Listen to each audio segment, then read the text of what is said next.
আমাদের নেতা তারেক রহমান গত 5 আগস্ট এই সরকারের পতনের পর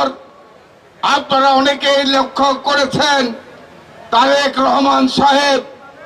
বাংলাদেশের রাজনীতিতে এক ইতিবাচক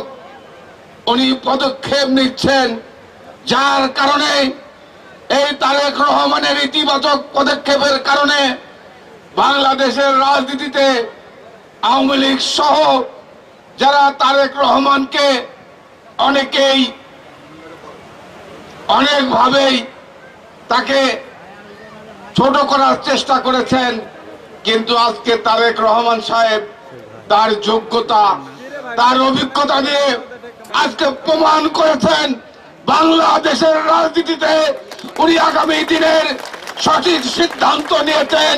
এবং বাংলাদেশের রাজনীতিতে আগামী দিনে তারেক রহমান প্রধানমন্ত্রী হবেন, এটাই কার্যক্রমের মাধ্যমে প্রমাণ করেছেন। সকল শ্রেণীর মানুষ আজকে তারেক রহমান বলতে অন্ধ হয়ে গিয়েছে। সবাই বলে আরে তারেক রহমান তো অনেক যোগ্য মানুষ, তারেক রহমান সাহেব অভিজ্ঞ মানুষ,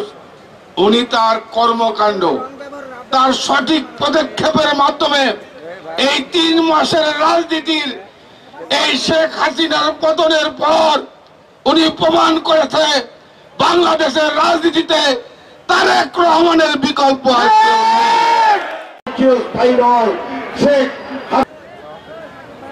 উন্নতি হয়েছিল, উন্নতি উনি করে কৃষক শ্রমিক ছাত্র জনতার আন্দোলন মুখে আমাদের কামরুল ইসলাম একমাত্র নাটোরের। তাই আমি বলতে চাই কোন খুনিদের সঙ্গে যদি কেউ আঘাত করে